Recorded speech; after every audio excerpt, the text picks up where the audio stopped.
Super Arjun professor Srinivasan से कुछ बात करने आया था, पर अभी तक उसने कुछ कहा नहीं था।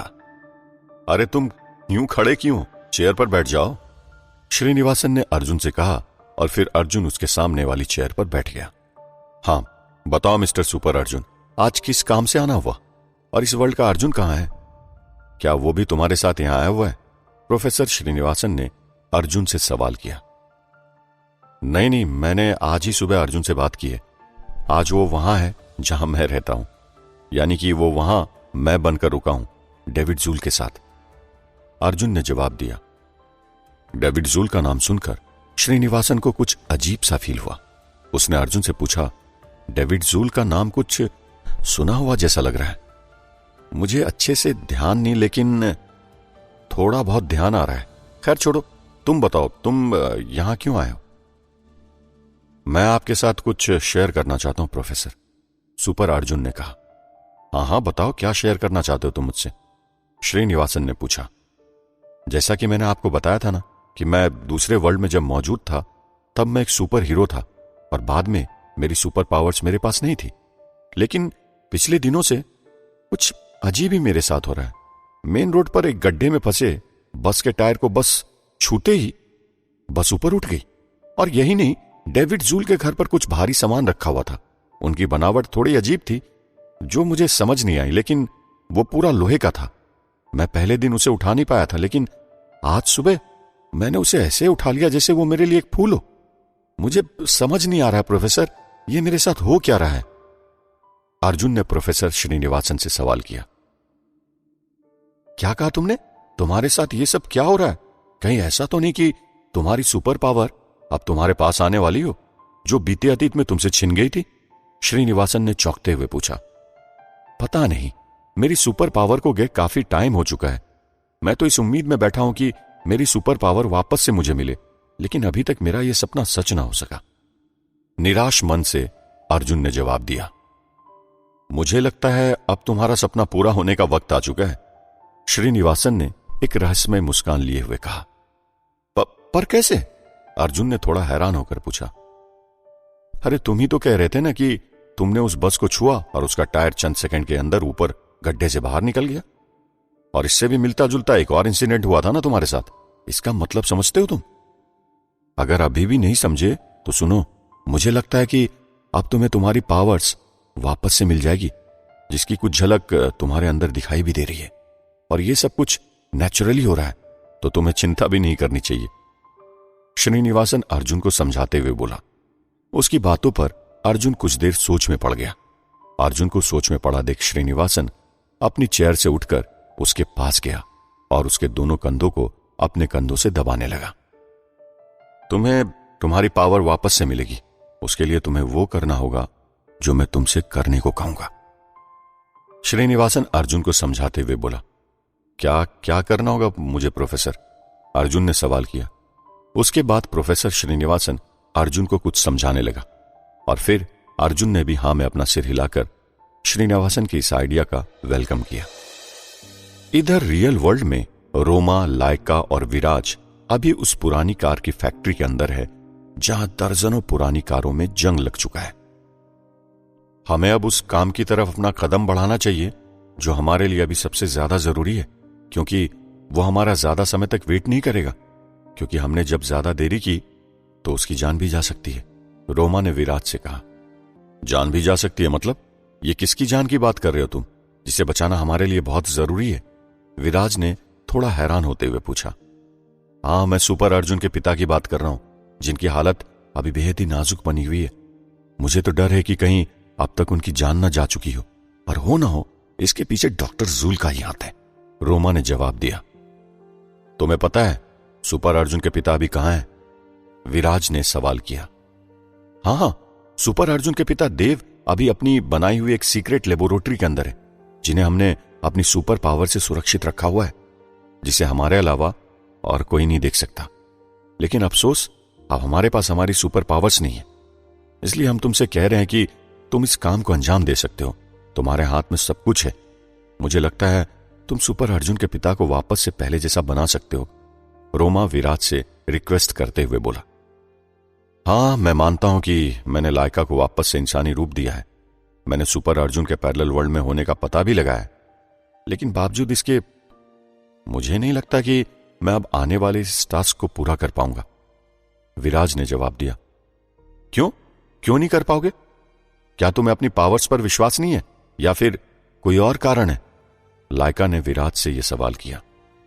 लाइका के इस सवाल पर विराज अपने कदमों की चहलकदमी करते हुए लाइका और रोमा को अपनी पीठ दिखाते हुए पीछे की ओर मुड़ गया। तभी लाइका विराज के पास आई और बोली, तुम्हें अर्जुन के पिता को वापस से ठीक करना होगा, वरना वो बहुत जल्द दम तोड़ देंगे। और मुझे तो ये तक लग रहा है कि शायद वो अभी जिंदा है भी या नहीं, लेकिन अगर उनकी सांसें अभी भी चल रही है तो तुम उन्हें वापस से पहले जैसा बना दो। इंसानियत की भलाई के लिए तुम्हें यह सब कुछ करना ही होगा, लाइका ने विराज से रिक्वेस्ट करते हुए कहा।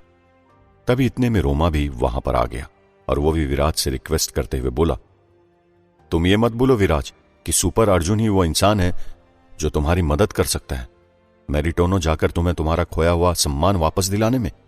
हालांकि मैं जानता हूं कि सुपर अर्जुन अभी पैरेलल यूनिवर्स में है, लेकिन मेरा दिल कहता है कि वो यूं ही पैरेलल यूनिवर्स में नहीं पहुंचा है। इसके पीछे जरूर कोई बड़ा कारण होगा और मेरा विश्वास ये भी है कि सुपर अर्जुन पैरेलल यूनिवर्स से वापस आकर तुम्हारी मदद जरूर करेगा। इस बात का मैं तुम्हें विश्वास दिलाता हूं।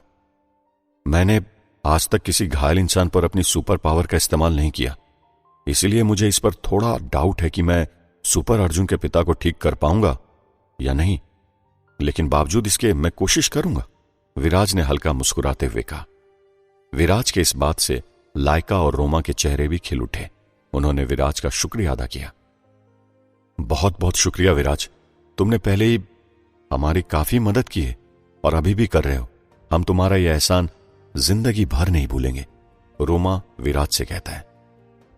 मैं भले ही इंसान नहीं हूं, लेकिन मैरिटोना प्लेनेट में रहकर मैंने इतना जरूर सीखा है कि किसी ऐसे की सहायता करना जिसे मदद की जरूरत हो, उससे कभी पीछे नहीं होना चाहिए। मेरे पिता किंग रायवर ने मुझे हमेशा यही सिखाया और मैं उन्हीं के आदर्शों पर यहां भी चलूंगा। इसलिए इसमें एहसान वाली कोई बात नहीं है, मैं तो बस अपना फर्ज निभा रहा हूं, विराज ने कहा। तुम्हारे मुंह से ये बातें सुनकर हमें काफी खुशी हुई। हम लोग अलग अलग प्लेनेट से इस अर्थ पर आए, लेकिन बावजूद इसके हम वही करेंगे जिससे बुराई के खिलाफ अच्छाई की रक्षा हो सके। इसलिए अब तुम हम दोनों को अपनी सुपर पावर से वहां ले चलो जहां अब हमें जाना है, मनार घाट, रोमा ने कहा। रोमा के ऐसा कहते ही विराज ने अपने दोनों हाथों की मुट्ठियों को बंद कर दिया और धीरे धीरे अपने दोनों हाथों की मुट्ठियों को ऊपर उठाकर अपने चेहरे के सामने लाकर रोक दिया। विराज के ऐसा करने से एक बड़ी आकार की बॉल वहां पर दिखाई देने लगी जो पारदर्शी नजर आ रही थी। इसके अंदर लाइका और रोमा समा जाते हैं और साथ ही उसके अंदर मौजूद है विराज, जो उन दोनों को लेकर मनार घाट के लिए उड़ान भरता है। मनार घाट जो कि उत्तराखंड का एक छोटा सा गांव है, विराज, रोमा और लाइका को लेकर उत्तर प्रदेश के शहर लखनऊ क्रॉस करते हुए मनार घाट की ओर तेजी से जा रहा है, जो कि आधुनिक तकनीक को भी मात दे रहा है। तभी अचानक विराज को कुछ अजीब सा एहसास होता है। शायद उसे यहां किसी के होने का एहसास हो रहा है। लाइका और रोमा विराज को बेचैन देखते हैं तो उससे सवाल करते हैं, क्या बात है विराज, तुम अचानक इतने बेचैन क्यों हो गए? पता नहीं क्यों मुझे यहां किसी और के होने का आभास हो रहा है। मुझे लगता है उसका कांटेक्ट हमारे प्लेनेट मैरिटोना से है, विराज ने जवाब दिया। ये क्या कह रहे हो तुम? जब तुम यहां इस धरती पर आए थे, क्या तब तुम्हारे साथ यहां कोई और भी आता जो तुम्हारे प्लेनेट का हो? लाइका ने सवाल किया। नहीं, जब मैं इस अर्थ पर उतरा था तो मेरे साथ यहां कोई नहीं आया था, लेकिन आज मुझे ऐसा क्यों लग रहा है कि मेरे अलावा भी यहां कोई और है जो मेरे प्लेनेट मैरिटोना से यहां आया हुआ है, विराज ने थोड़ा हैरान होकर जवाब दिया। ये तुम इतने विश्वास के साथ कैसे कह सकते हो? क्या तुम उसे देख पा रहे हो? रोमा ने पूछा। नहीं, मैं उसे देख तो नहीं पा रहा, लेकिन उससे काफी ज्यादा दूरी पर होने के बावजूद भी उसकी बॉडी की रेडिएशन मेरी बॉडी से टकरा रही है, जिससे मैं जान चुका हूं कि वो मेरे प्लेनेट का ही कोई मेंबर है। इसलिए अब मुझे लगता है कि मुझे उसके पास जाना होगा, विराज ने जवाब दिया, जिसे सुनकर लाइका और रोमा दोनों काफी परेशान हो गए। नहीं, अभी तुम ऐसा कुछ नहीं करोगे विराज, क्योंकि अभी वो समय नहीं है। अभी हमें सुपर अर्जुन के पिता तक पहुंचना है। इसके बाद तुम अपने प्लेनेट के मेंबर को तलाश करना, लाइका रिक्वेस्ट करते हुए विराज से बोली। लाइका के जवाब में विराज ने हां में अपना सर हिलाया और आगे की ओर बढ़ने लगा। कुछ ही देर में विराज लाइका और रोमा को लेकर मनार घाट में एक सुनसान जगह पर उतर गया। उसके तुरंत बाद विराज, रोमा और लाइका गांव के अंदर दाखिल हुए। गांव के अंदर दाखिल होते ही वहां सभी लोगों ने इन तीनों को बड़े गौर से देखा, लेकिन सभी को नजरअंदाज करते हुए रोमा, विराज और लाइका देव के घर की ओर बढ़ने लगते हैं। तभी अचानक उनके सामने एक आदमी आया जो कि गांव का ग्राम प्रधान नरेश राम है। ग्राम प्रधान नरेश राम ने पहले तो इन तीनों को बड़े गौर से देखा और फिर इनसे सवाल किया, कौन हो तुम लोग और इस गांव में क्या करने आए हो? ग्राम प्रधान नरेश राम के सवाल पर रोमा ने जवाब दिया, कुछ नहीं, हमें देविका जी से मिलना है। रोमा के मुंह से देविका का नाम सुनकर ग्राम प्रधान थोड़ा हैरान हुआ और उसने पूछा, तुम तो मेरे लिए अनजान हो, इसलिए मैं तुम्हें देविका जी तक पहुंचने नहीं दूंगा। तुम्हारी भलाई इसी में कि तुम वापस चले जाओ। देखिए, हमें देविका जी से मिलना है किसी भी हाल में। हम उनसे मिलने के लिए लखनऊ से यहां आए। लाइका ने ग्राम प्रधान से रिक्वेस्ट करते हुए कहा, मैंने कहा ना कि तुम वहां नहीं जा सकते। जैसे आए हो वैसे ही चले जाओ यहां से, वरना अंजाम बहुत बुरा होगा। इस बार ग्राम प्रधान ने गुस्से में कहा। तभी विराज आगे बढ़ा और उसने ग्राम प्रधान को अपनी उंगली टच की और फिर ग्राम प्रधान नरेश राम कुछ देर के लिए सुनने रह गया। उसकी आंखें बंद होने लगी, लेकिन जैसे ही उसने अपनी आंखें खोली वैसे ही उसका मिजाज इन तीनों के लिए पूरी तरह बदल गया। अरे, आपको देविका जी से मिलना है ना, तो आप जा सकते हैं, आपका स्वागत है। ऐसा कहते ही ग्राम प्रधान वहां से चला गया। तुमने ये क्या किया? अगर इसे कुछ हो गया तो? रोमा ने थोड़ा हैरान होकर विराज से सवाल किया। तुम इसकी चिंता मत करो, उसे कुछ नहीं होगा। मैंने अभी वो किया जो अभी मुझे ठीक लगा। अब तुम देखना कि वो बहुत जल्द ये भी भूल जाएगा कि हम तीनों लोग देव की तलाश में आए थे, विराज ने जवाब दिया। थोड़ी ही देर बाद वे सभी देव के घर के पास पहुंच गए, जहां देविका घर के बरामदे में सुनसान अकेली बैठी है, जो कि कुछ सोच रही है, लेकिन अभी भी वो देविका के सामने नहीं जा रहे हैं। मुझे लगता है हमें देविका के पास ऐसे नहीं जाना चाहिए। फटाफट यहां छुप जाओ, उससे पहले कोई हमें यहां ऐसे देख ले तो गड़बड़ हो जाएगी, रोमा ने कहा। रोमा के ऐसा कहते ही ये तीनों एक पेड़ के पीछे छिप गए और वहां छिपकर चुपके से देविका को देखने लगे, जो कि अकेले अपने बरामदे में बैठी हुई एक गहरी सोच में पड़ी हुई है। जो श्रुति कुछ दिन पहले तक देविका के साथ थी, वो अब डॉक्टर जूल के पास है, जिसे आकाश ने अपने शैतानी रेडिएशन से अपने जैसा बना दिया है। विराज, ध्यान से सुनो, इस घर के नीचे अर्जुन के पिता देव की सीक्रेट लेबोरेटरी है। तुम जल्दी से हमें वहां ले चलो, लेकिन यह काम इतनी सफाई से होना चाहिए कि अर्जुन की मां को इस बात की भनक तक ना लगे, लाइका विराज से बोली। जवाब में विराज ने हां में अपना सिर हिलाया और अगले ही पल अपनी पावर से उन दोनों को देव की सीक्रेट लेबोरेटरी के अंदर दाखिल कर दिया और खुद भी उनके साथ वहां आ गया। फिर अगले ही पल वे तीनों वहां पहुंचकर देव को तलाशने लगे, जो कि उन्हें कहीं नजर नहीं आ रहा था। तुमने तो बोला था कि देव यहीं है, लेकिन यहां तो कोई नहीं है, विराज ने थोड़ा शॉक्ड होकर सवाल किया। मैंने तुमसे कहा था ना कि हमने अर्जुन के पिता को यहां पर अपनी सुपर पावर से कुछ ऐसे छुपाया हुआ है जो कि हमारे अलावा और किसी को नजर नहीं आएगा, लेकिन अब हमारे पास हमारी सुपर पावर्स नहीं है, इसलिए वो हमें नजर नहीं आ रहे, लाइका ने जवाब दिया। तो अब क्या होगा? कैसे हम उसकी तलाश करेंगे? विराज ने फिर एक और सवाल लाइका से पूछा। तभी इस सवाल का जवाब रोमा ने दिया। उसने विराज को अपने हाथ का इशारा बाईं ओर की दीवार पर करते हुए बताया। जहां तक मुझे याद है, इस जगह पर एक बड़ा सा बॉक्स होगा जिसके अंदर सुपर अर्जुन के पिता हैं। ऐसा कहते ही रोमा बाईं ओर की दीवार के पास जाने लगा। वहां पर उसे दीवार पर कुछ निशान दिखाई दिए। उन निशानों को देखकर रोमा खुश हुआ। ये देखो विराज, तुम्हें ये 2 ईगल के निशान नजर आ रहे हैं ना? यहां पर अपनी सुपर पावर का इस्तेमाल करो। तुम्हारे ऐसा करने से हमें यहां पर देव के होने का पता चल जाएगा, रोमा ने विराज से कहा। यह सुनते ही दोनों हाथों को आगे कर अपनी सुपर पावर का इस्तेमाल रोमा की बताई जगह पर विराज ने किया। क्या देव अब ठीक हो जाएगा? रोमा, लाइका और विराज अर्जुन के घर पहुंच चुके थे और वो अब देव के उस बक्से को ढूंढ रहे थे जहां पर देव घायल पड़ा हुआ था। कुछ ही मिनटों के अंदर वहां पर वो बॉक्स दिखाई दिया जिसके अंदर पिछली बार लाइका और रोमा ने देव को सुरक्षित रखा था। तब लाइका और रोमा देव को यहां पर जिंदा रख पाए थे, लेकिन क्या अभी भी देव जिंदा है? इस पर अभी भी सवालिया निशान बना हुआ है। अब विराज उस बक्सानुमा मशीन को ओपन करता है जिसके अंदर उसे सुपर अर्जुन का पिता देव दिखाई देता है, जो कि अभी एक लाश की तरफ पड़ा हुआ है। रोमा उस बक्सानुमा मशीन के अंदर जाता है और देव को देखकर चेक करने लगता है कि वो जिंदा भी है या नहीं। देव को छूने से रोमा को पता चलता है कि उसकी बॉडी अब ठंडी पड़ चुकी है, जिसे देख रोमा थोड़ा घबराता है। फिर अगले ही पल वो उसके सीने में अपना सर रखता है। तब वो पाता है कि देव की सांसें हल्की हल्की अभी भी चल रही है, लेकिन सांसों की रफ्तार काफी धीमी है। तो रोमा अब जल्दी से उस बॉक्सनुमा मशीन से बाहर निकल आता है और थोड़ा घबराते हुए विराज से कहता है, विराज तुम जल्दी करो, जल्दी से अपनी पावर्स का यूज करके देव को बचा लो, वरना किसी भी पल इसकी जान जा सकती है।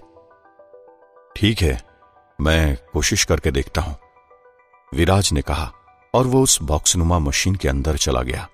फिर उसने देव के ऊपर अपनी सुपर पावर का इस्तेमाल करने लगा। विराज की सुपर पावर से देव की बॉडी में हलचल होनी शुरू हुई और थोड़ी ही देर की मशक्कत के बाद देव ने चिल्लाते हुए अपनी आंखें खोली। देव को वापस से ठीक होता देख लाइका और रोमा खुश हो गए, तो वहीं दूसरी तरफ देव ने अपनी आंखें खोली तो उसने अपने आप को एक बॉक्सनुमा मशीन के अंदर पाया। वो थोड़ा सा दर्द से कहराते हुए खड़ा हुआ और अगले ही पल उस बॉक्सनुमा मशीन से बाहर आ गया, जहां देव खुद को वापस से ठीक देख पूरी तरह से शॉक्ड है। तो वहीं दूसरी ओर उसे इससे भी ज्यादा हैरानी रोमा, लाइका और विराज को अपने सामने देखकर हो रही है। कौन हो तुम लोग और यहां क्या कर रहे हो? देव ने घबराते हुए उन तीनों से पूछा। तुम्हें इसी के कारण नया जीवन मिला है और हमसे डरो मत, रोमा ने विराज की ओर इशारा करते हुए देव से कहा। कौन हो तुम और यहां कैसे पहुंच गए, और मुझे ये नया जीवन क्या तुमने दिया? एक बार देव घबराते हुए बोला। हां, इसका नाम विराज है जिसने तुम्हें नया जीवन दिया है, और इसका नाम लाइका है और मैं रोमा हूं, रोमा ने देव को समझाते हुए कहा और फिर अपनी सारी कहानी देव को बता दी। रोमा ने देव को यह भी बताया कि सुपर अर्जुन पास्ट में जाकर उनसे मिला था और साथ ही यह भी बताया कि उनका धरती पर आने का मकसद क्या है। रोमा की सारी बातें सुनकर देव समझ गया कि विराज ने उसे क्यों बचाया है। इसीलिए देव अब विराज के सामने गया और हाथ जोड़ते हुए उससे बोला, तुम्हारा बहुत बहुत शुक्रिया मुझे नया जीवन देने के लिए। इसमें शुक्रिया की कोई बात नहीं, आपको नया जीवन मिला है उसके लिए आप मेरे नहीं बल्कि रोमा, लाइका के शुक्रगुजार हैं। अगर ये दोनों मुझे ये याद नहीं दिलाते कि मैं अपनी सुपर पावर से आपको ठीक कर सकता हूं तो मैं ये कभी नहीं कर पाता, क्योंकि मुझे तो अपनी पावर पर विश्वास ही नहीं था कि मैं अपनी पावर का इस्तेमाल ऐसे भी कर सकता हूं। और हां, इन्हीं दोनों के कहने पर मैं यहां आया, इसलिए आपको इन दोनों का शुक्रिया अदा करना चाहिए, विराज ने जवाब दिया। विराज के इतना कहने पर देव लाइका और रोमा की तरफ मुड़ा और हाथ जोड़कर उनका भी शुक्रिया अदा करने लगा। मैं आप दोनों के इस एहसान को जिंदगी भर नहीं भूल सकता, देव ने हाथ जोड़ते हुए लाइका और रोमा से कहा। नहीं नहीं, ऐसी कोई बात नहीं है, हमने तुम पर कोई एहसान नहीं किया, बल्कि हमने तो वो किया है जो आपका बेटा पूरी दुनिया के लिए करता है, जिसका जन्म ही अच्छाई की रक्षा के लिए हुआ है। उसने कई बार अपनी जान पर खेलकर लोगों की जान बचाई है और साथ ही पास्ट में उसने हमारी मदद भी की है। सुपर अर्जुन हमारा दोस्त है और हमने तो बस अपनी दोस्ती निभाई है। रोमा देव को समझाते हुए कहता है, जिसके जवाब में देव के चेहरे पर एक हल्की स्माइल आती है, लेकिन फिर वो एक गहरी सोच में पड़ जाता है। एक तरफ रियल यूनिवर्स में देव पूरी तरह से ठीक हो चुका था, तो वहीं दूसरी तरफ पैरेलल यूनिवर्स में प्रोफेसर श्रीनिवासन अर्जुन को लेकर एक ऐसी जगह जाता है जो एक सुनसान जगह है। इस जगह को देखकर लग रहा है कि जैसे ये कोई कब्रिस्तान हो। आप ये मुझे कहां ले आए प्रोफेसर? ये तो मुझे कोई कब्रिस्तान जैसा लग रहा है, चौंकते हुए अर्जुन बोला। ये कब्रिस्तान जैसा नहीं है, बल्कि कब्रिस्तान ही है अर्जुन, जो कि इस सुनसान जंगल के किनारे पर बना हुआ है, श्रीनिवासन ने जवाब दिया। लेकिन आप मुझे यहां क्यों लाए? यहां ऐसा क्या है? मुझे तो यहां बहुत अजीब सा फील हो रहा है, अर्जुन ने जवाब दिया। तुम मेरे साथ आओ, तुम्हें सब कुछ समझ में आ जाएगा, प्रोफेसर श्रीनिवासन ने कहा और आगे की ओर जाने लगा। तकरीबन 1 किलोमीटर आगे जाने पर एक सुनसान कब्र के पास जाकर श्रीनिवासन रुकता है, जिसे देख अर्जुन को कुछ अजीब लगता है। आप इस कब्र के पास आकर क्यों रुक गए? क्या यह आपके कोई जानने वाले की कब्र है या यह आपका कोई परिचित था? उस कब्र को देखते हुए अर्जुन बोला, जिसमें रिक बीवर्ड का नाम लिखा हुआ है। हां, इस रिक बीवर्ड से मेरा काफी गहरा रिश्ता है। रुको, मैं तुम्हें सब कुछ समझाता हूं। एक मजाकिया अंदाज में ऐसा कहते ही प्रोफेसर श्रीनिवासन ने अपने बैग से एक टूल निकाला, जिसमें ब्लैक और रेड कलर के 2 बड़े बड़े बटन बने हुए हैं। अगले ही पल प्रोफेसर श्रीनिवासन उस टूल में मौजूद ब्लैक कलर के बटन को दबाता है, जो कि असल में एक रिमोट का काम कर रहा है, जिसका इशारा रिक बीवर्ड की कब्र की तरफ है।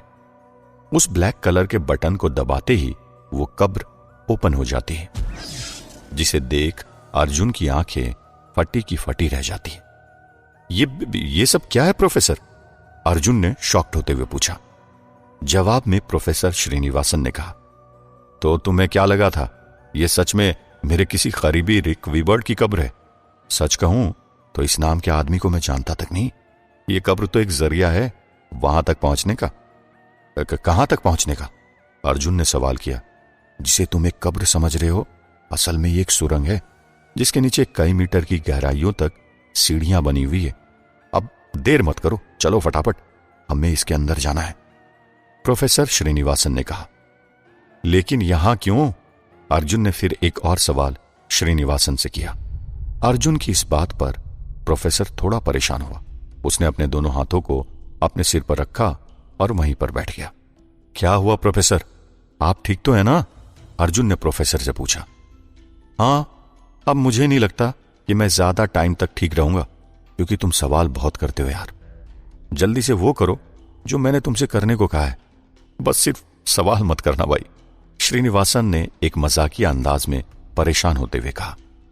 प्रोफेसर श्रीनिवासन के ऐसा कहते ही दोनों उस कब्र के अंदर चले गए और वहां बनी छोटी छोटी सीढ़ियों से नीचे उतरने लगे, जो कि असल में कब्र न होकर एक सुरंग है।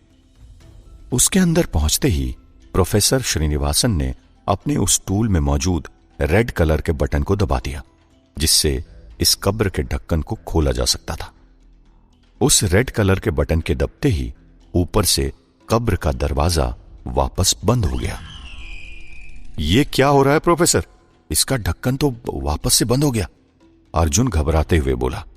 अरे घबराओ मत अर्जुन, मैंने ये इसलिए किया ताकि किसी को हमारे यहां मौजूद होने का एहसास तक न हो, श्रीनिवासन ने जवाब दिया। लेकिन हम यहां क्यों आए हैं, ये तो आपने अभी तक मुझे नहीं बताया, अर्जुन ने सवाल किया। तुम मेरे साथ आगे बढ़ते रहो, तुम्हें सब कुछ समझ में आ जाएगा, श्रीनिवासन ने जवाब दिया। और फिर अर्जुन प्रोफेसर श्रीनिवासन के साथ उन सीढ़ियों की गहराइयों में उतरने लगा। उनकी संख्या तकरीबन 100 के आसपास थी। नीचे काफी गहराई में उतरकर एक जगह पर सीढ़ियां खत्म हो गई, जहां बाईं तरफ एक रास्ता नजर आने लगा। हमें इस ओर जाना है, श्रीनिवासन ने उस रास्ते की ओर इशारा करते हुए कहा। फिर अगले ही पल अर्जुन और श्रीनिवासन उस रास्ते से आगे की ओर बढ़ने लगे। तभी कुछ देर आगे जाने पर अर्जुन को सामने का रास्ता बंद नजर आया।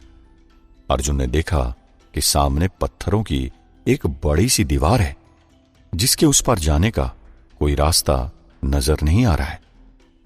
हाँ, यहां तो अब आगे जाने का कोई रास्ता ही नहीं है, अब क्या होगा?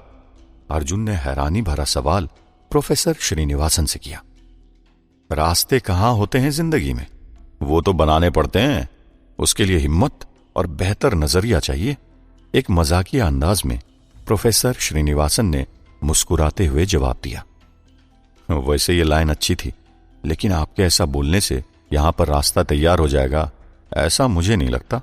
अर्जुन ने कहा, रास्ता भी तैयार होगा और हमें हमारी मंजिल भी मिलेगी। बस तुम इंतजार करो और देखो आगे आगे होता है क्या। फिर एक बार प्रोफेसर श्रीनिवासन ने जवाब दिया। ऐसा कहते ही प्रोफेसर श्रीनिवासन अपने बैग से वापस से वही टूल निकाला जिसका इस्तेमाल अभी कुछ देर पहले ही उसने किया था। उसने वापस से ब्लैक कलर के बटन को दबाया और उसके ऐसा करने से वो दीवार किसी दुकान के शटर की तरह ओपन हो गई, जिसके उस पार एक लिफ्ट नजर आने लगी। अरे वाह, क्या बात है प्रोफेसर, यहां तो रास्ता भी मिल गया और लिफ्ट भी। लेकिन मुझे यह समझ नहीं आ रहा कि ये लिफ्ट हमें लेकर जाएगी कहां? अर्जुन ने सवाल किया। बस यूं समझ लो कि ये लिफ्ट हमें आज की हमारी मंजिल तक लेकर जाएगी। आगे का कुछ नहीं कह सकते कि क्या होगा। प्रोफेसर श्रीनिवासन ने अपने ही अंदाज में जवाब दिया। अगले ही पल प्रोफेसर श्रीनिवासन अर्जुन को लेकर उस लिफ्ट के अंदर दाखिल हुआ। लिफ्ट के अंदर दाखिल होते ही उसने अपने उस बड़े से टूल में मौजूद रेड कलर के बटन को दबाया और वो पत्थरों की दीवार वापस से अपनी जगह पर आ गई और साथ ही वो लिफ्ट तेजी से नीचे की ओर जाने लगी। एक तरफ प्रोफेसर ने अर्जुन को एक अलग ही जगह पर ले आया था, तो वहीं दूसरी तरफ रियल वर्ल्ड में देव को विराज ने अपनी सुपर पावर से ठीक कर दिया है। लेकिन अभी भी उसे अपनी बॉडी में काफी कमजोरी महसूस हो रही है, जिसकी वजह बीते कुछ हफ्तों से देव का भूखा होना है। लेकिन अभी जिस वजह से वो टेंशन में है वो वजह कुछ और ही है। आप क्या सोच रहे हैं? लाइका ने देव से पूछा। मुझे अभी अपने बेटे सुपर अर्जुन की चिंता हो रही है। क्या तुम में से कोई मुझे यह बता सकता है कि मेरा बेटा अभी कहां और किस हाल में है? देव ने थोड़ा चिंतित होकर सवाल किया। आपका बेटा अभी इस दुनिया में नहीं है, लाइका ने जवाब दिया। लाइका के इस जवाब पर देव को लगा शायद सुपर अर्जुन अब मर चुका है, जिससे देव जमीन पर गिर पड़ा। ये क्या कह रही हो तुम? ऐसा कैसे हो सकता? मेरा बेटा सुपर अर्जुन मुझे छोड़कर ऐसे नहीं जा सकता।